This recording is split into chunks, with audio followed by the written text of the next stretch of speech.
Vivimos bajo una cadena de pensamientos que selecciona y aísla un único aspecto de la realidad. Mathieu Ricard.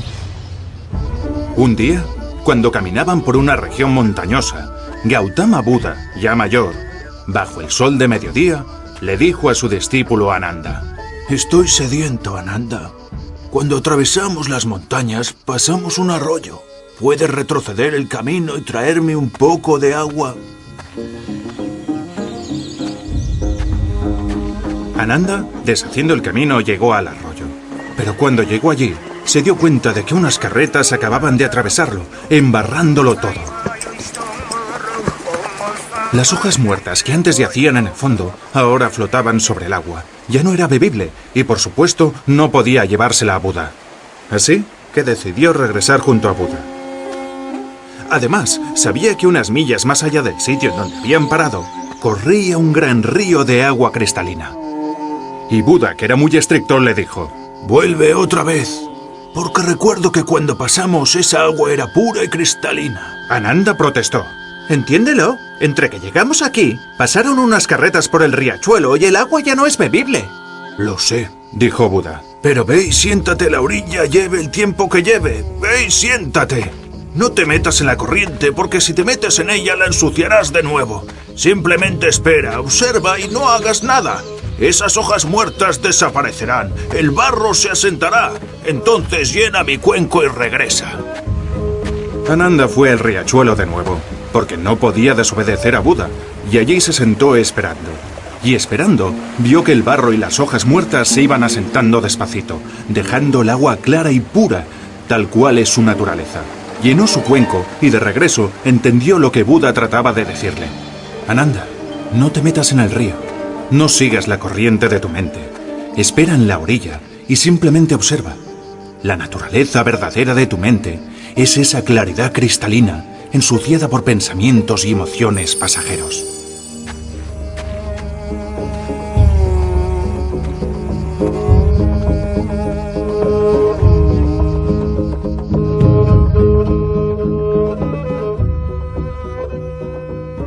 Hoy Redes se acerca al estudio de la compasión desde el lado de la ciencia, por una parte, y desde el lado de la contemplación tan ejercitada por los budistas, por los monjes budistas que llevan siglos utilizando esta técnica de la meditación. Y lo hacemos de la mano de un gran biólogo molecular que al mismo tiempo es monje budista. Es y lo ha sido durante los últimos 40 años. Me refiero a Mathieu Ricard. Mathieu Ricard es hoy el parangón de la meditación, tanto como de la búsqueda de nuevas materias con las que completar nuestro instrumental para gestionar las emociones. Y en lo que él ahonda y en lo que él ha buscado descubrir qué podemos aportar de nuevo es sobre todo en la compasión y en la gestión de las emociones, en donde habíamos pecado definitivamente del lado más competitivo y egoísta del género humano. Según Mathieu Ricard, la felicidad no es una sucesión interminable de placeres que terminan por agotamiento, sino una forma de ser. Y si es así, ¿no deberían nuestros hijos aprender en el colegio a ser felices y también a ser buenos? ¿No es acaso lo que desea cualquier madre o padre de hoy en día? Para permitir aflorar la compasión y la naturaleza buena que todo ser humano lleva dentro, la ciencia está descubriendo los beneficios de la meditación. Aprender a meditar puede ayudarnos a convivir con una mente más clara y más hábil a la hora de lidiar con las emociones negativas y fomentar las emociones positivas.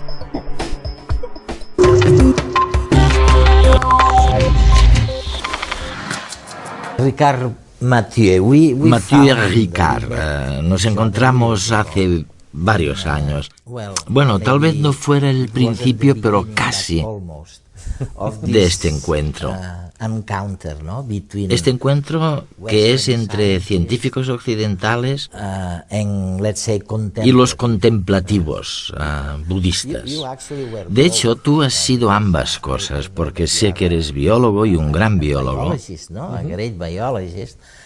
pero a la vez cuentas con una larguísima experiencia como budista contemplativo. ¿Hemos obtenido alguna cosa de esta mezcla de dos fuentes de la cultura? Sí. Creo que hay varias cosas nuevas en muchos ámbitos distintos. En el ámbito personal, resulta apasionante formar parte de una investigación tan pionera. Creo que la neurociencia contemplativa está en plena edad de oro.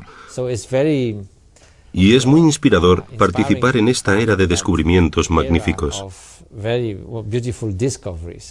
Además, desde la perspectiva budista, la idea es contribuir con algo a la sociedad.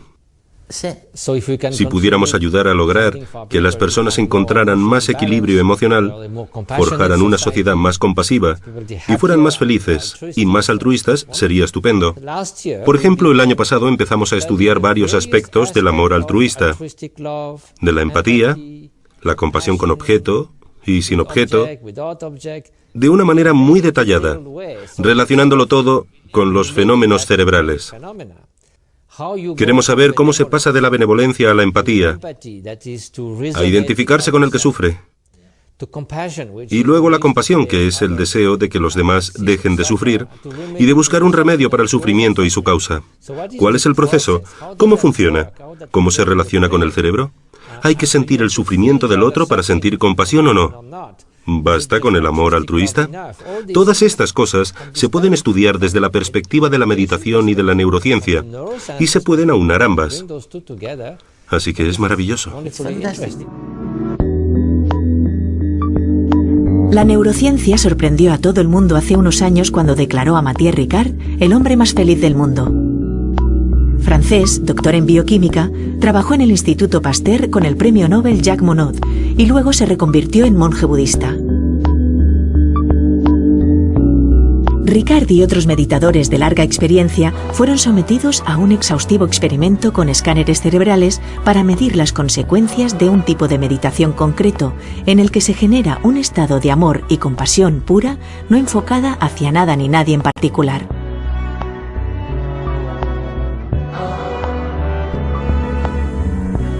Los resultados mostraron niveles por encima de lo conocido hasta entonces de emoción positiva en el córtex prefrontal izquierdo del cerebro, mientras que la actividad del lóbulo derecho, justo en el área relacionada con la depresión, disminuía, como si la compasión fuera un buen antídoto contra la depresión. Y también disminuía la actividad de la amígdala, relacionada con el miedo y la ira.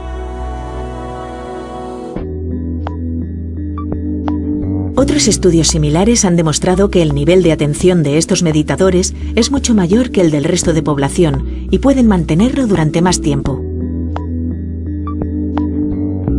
Pero, ¿qué ocurre con los meditadores novatos? ¿Hay algún beneficio para ellos? Para comprobarlo, un grupo de empleados de una empresa realizaron 30 minutos diarios de meditación durante 3 meses.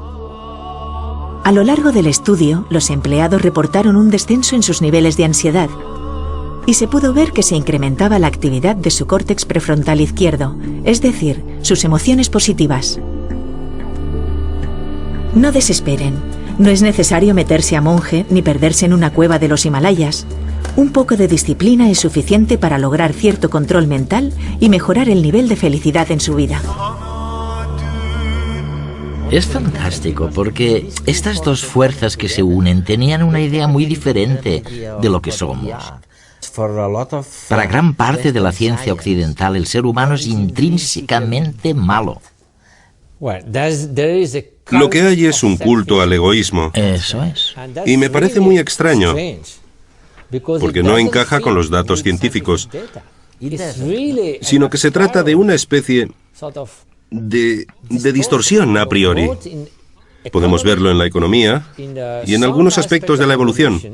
Y también en algunos aspectos de la psicología hay toda una escuela filosófica llamada egoísmo psicológico, e incluso algo denominado egoísmo ético, que postula que somos egoístas y que eso está bien, que debemos serlo, que por qué preocuparnos, Hay que sobrevivir. que por qué sentirnos culpables si no ayudamos a los demás. Me parece la receta perfecta para llegar a la catástrofe completa. Por no hablar de que es profundamente engañoso, porque presupone que cualquier conducta o motivación que parece altruista tiene siempre detrás una motivación egoísta. Una motivación subyacente, ¿no? Y se convierte en una especie de dogma. Además, en el psicoanálisis, prácticamente todo lo que hacemos está motivado por el yo. Si intenta ser bueno, es a costa de algo. Vamos, que no es demasiado bueno para tu estado mental. Esta negación del lado bueno de la naturaleza humana me parece terrible. Y es que cualquiera con sentido común vería que los datos sociológicos demuestran que el altruismo verdadero existe. Por supuesto que también somos egoístas a veces, y que hay personas más egoístas que altruistas, pero decir que el altruismo auténtico no existe es una tontería. Y sin embargo, muchos biólogos amigos míos han mantenido durante muchísimos años que no querían ni oír hablar del altruismo. No, pero mira los datos. Por ejemplo, las personas que rescataron familias en épocas de opresión, como con los judíos durante la ocupación nazi, hubo familias que intentaron protegerlos, que los escondieron en su casa. No eran parientes suyos, no pertenecían a la misma religión o al mismo acervo genético. Eran absolutos desconocidos y no podían esperar nada a cambio. Asumían riesgos enormes para sí mismos y para sus familias. ¿Cómo hablar ahí del gen egoísta? Ellos te dirán, por supuesto que tuvimos que hacerlo. Somos parte de la misma familia humana. A ver si puedes encontrar una motivación egoísta ahí. Imposible. Es una tontería, por eso hay que explicar la realidad.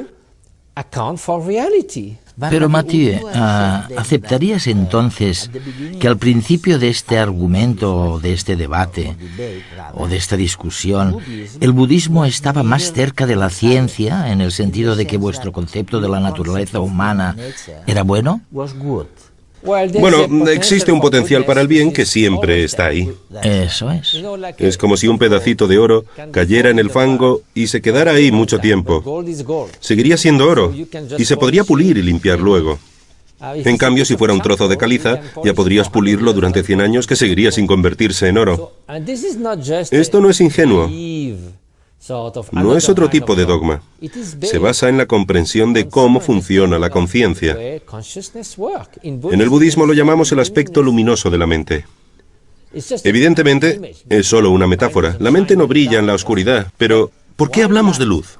Pues porque es como una antorcha con la que se enfocan varias cosas. La luz no se ve modificada por lo que ilumina. Si ilumina un montón de basura, no se vuelve sucia. Si ilumina un montón de oro, no se vuelve más cara.